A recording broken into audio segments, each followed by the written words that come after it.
पूरी सिंध में माकड़ फसलुनि में थोड़े ॿाराड़ी जे इलाइक़नि में हमिलो कयो आहे। जीअं त नाज़रीन मां हिन वक़्तु मौजूदु आहियां हिते असां वटि ॿाराड़ी जे इलाइक़नि में हारी ऐं आबादगार असां सां कुझु मौजूदु आहिनि। उन्हनि खां अचो त पुछा ॻाछा कयूं हिते माकड़ आहे या माकड़ अची रही आहे या हिकिड़ो बुकिड़ो दाणो आहे। कुझु हिते आबादगार थी रहिया आहिनि त हिते हिकिड़ो बुकिड़ो दाणो जेको आहे उहो माकड़ जो हिते मौजूदु आहे जेको असां पाण मारियो आहे ऐं मारे उन्हनि पंहिंजे फेसबुक या हिते उन्हनि ते ॾेख वायरल कयो आहे। इन करे असां हिन वक़्तु इहा ख़बर वठण लाइ हिन वक़्तु मौजूदु आहियूं। अचो त कुझु आबादगारनि सां ॻाल्हि ॿोल कयूं त वाक़ई हिते माकड़ वधी रही आहे या हिकिड़ो बुकिड़ो दाणो आहे। अचो त वधीक इन्हनि खां मालूमात वठूं। हिते जेका माकड़ जी ख़बरूं पियूं हलनि थियूं तालके ठरी मिरवा में, छा हिते वाक़ई माकड़ फसलुनि में लथी आहे या न? वाक़ई हिते माकड़ जाम लथी आहे, असांजे फसलुनि जी तबाही मचाए छॾी अथनि। केतिरे क़दुरु हिते माकड़ लथी आहे? तक़रीबन इलाही तक़रीबन। स्प्रे हुकूमत स्प्रे कयो आहे न? हिते हुकूमत स्प्रे कोन कयो आहे अञा ताईं कंहिं बि स्प्रे न कयो आहे? न अहिड़ी का बि सहूलियत न आहे स्प्रे वारी। तव्हां हुकूमत खां कहिड़ी उमेदु रखणु चाहियो था? असां हुकूमत सां अहिड़ी अपील था कयूं था हिते स्प्रे करे वञे फसलुनि में, फसल जो बचाव थी सघे ऐं वधीक माण्हुनि जे लाइ इहो सही आहे त स्प्रे हुकूमत करे। माकड़ जो ॿुधी करे हितां जा आबादगार केतिरा परेशान तव्हांखे नज़र था अचनि? ॾाढो परेशान नज़र था अचनि। मां फसल में मौजूदु आहियां जिते वणनि जी कुझु दोस्त गुॾ करे रहिया हुआ। मां उन्हनि खां थोरी ॼाण वठण लाइ पहुतो आहियां ऐं कुझु मूंसां आबादगार बि गॾु आहिनि। अचो त उन्हनि खां पुछूं त हिते माकड़ केतिरे क़दुरु आहे ऐं उनखे ख़तमु करण जे लाइ को हुकूमत अपाउ खयां आहिनि या न। अदा हिते माकड़ केतिरे क़दुरु आहे? एतिरे माकड़ इलाही आहे ऐं असांखे अपील आहे त इन माकड़ जो बंदोबस्तु कयो वञे ऐं असांखे गुज़ारिश आहे फसल खयूं थी वञे, तबाह करे रखी थी विया इलाही हे बि उॾरी रही आहे हिते। ॿुधे न, मूंखे इहो ॿुधायो त हिते जेका हिन ॻोठ अलीआबाद जेका हिते ठरी मिरवा में आहे हिते माकड़ लथी आहे, उहा केतिरे क़दुरु माकड़ लथी आहे ऐं केतिरी उनजो वज़न केतिरो आहे, उनजो मक़दार?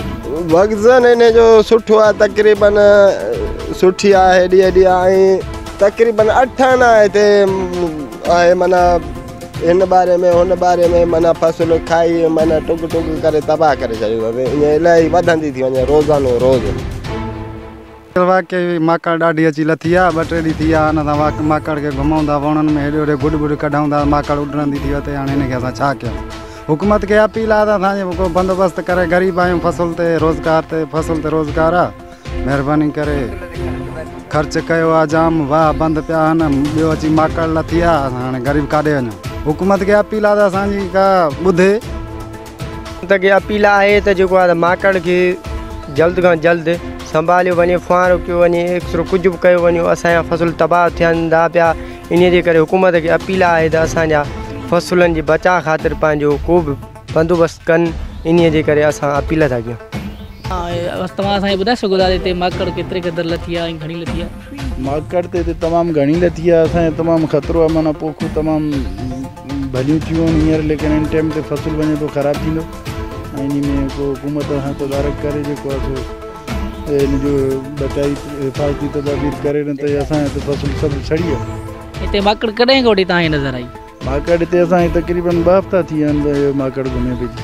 2 हफ़्ता पहिरियां हिते माकड़ तव्हांजी नज़र आई आहे? कंहिं एसी साहब खे या DC साहब खे कंहिंखे इहो बि असां ॾसियो आहे, घणनि खे अॻे बि इहो थियो आहे, प्रोग्राम थिया आहिनि जंहिंजे ज़रिए असां ॾसियो आहे, गवर्नमेंट चवनि था असां एक्शन खणी छॾियो आहे, हिते त अञा केरु कोन आयो आहे।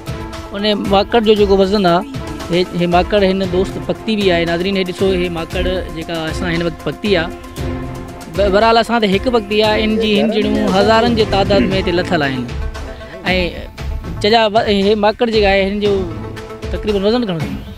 वज़न त तक़रीबन थोरो ई आहे, पर सुठी ॼण असांजे घरनि में, इवन घरनि में बीठियूं आहिनि हे माकड़। राति जो उॾरी थी अचे हवाउनि में, वरी कमरनि में बीठी आहे, उते वेठी पकड़ियूं असां। हिते फसलुनि जो नुक़सानु तक़रीबन घणो थियो आहे? इलाही नुक़सानु थियो आहे फसलनि जो। इन में वणनि खे इलाही नुक़सानु थियो आहे। असां गाह जेके माल जा एकड़ ज्वार काई आहे उहा बि ख़तमु थी वञे। ये फसल हींअर ॾिसो तव्हां त हुनखे करे वई आहे, बसि जंहिं महिल थोरो 2 टे ॾींहंनि में इहो बि साफ़ थी वेंदो। हुकूमत खां कहिड़ी अपील करणु था चाहियो? हुकूमत सां इहो ई असांजो त तदारक कयो वञे, फसलनि जे ग़रीबनि जे अगरि तहफ़ुज़ नथो कयो वञे त हुकूमत इहो अफोर्ड करे असांखे भरे ॾिए पंहिंजा फसलनि जे। जीअं त असां अव्हांखे ॿुधायो त हिते तहसील ठरी मिरवा जे वेझो अलीआबाद दस्तीअ में माकड़ लथी आहे, जेके स्प्रे करण लाइ हुकूमत के बि क़दम न आहिनि खयां। हितां जे ॻोठाणनि ॿुधायो त हिते माकड़ तक़रीबन 2 हफ़्तनि खां पहिरियां लथल आहे। हिकु ॿुकड़ दाणे खां वधी करे हाणे हज़ारनि जी तादाद में माकड़ वधी चुकी आहे। हुकूमत हिन वक़्त ताईं कोई बि स्प्रे वग़ैरह कुझु बि न करायो आहे ऐं DC साहब खे इन्हनि अप्लाई कई आहे ऐं AC साहब खे बि इन्हनि फ़ोन करे चयो आहे, लेकिन AC साहब या DC साहब कोई बि फौरी एक्शन नाहे वरितो ऐं कंहिं बि हुकूमत जे सियासी समाजी अॻवान MP या MLA हिते ॻोठाणनि सां कंहिं बि तावन नाहे कयो।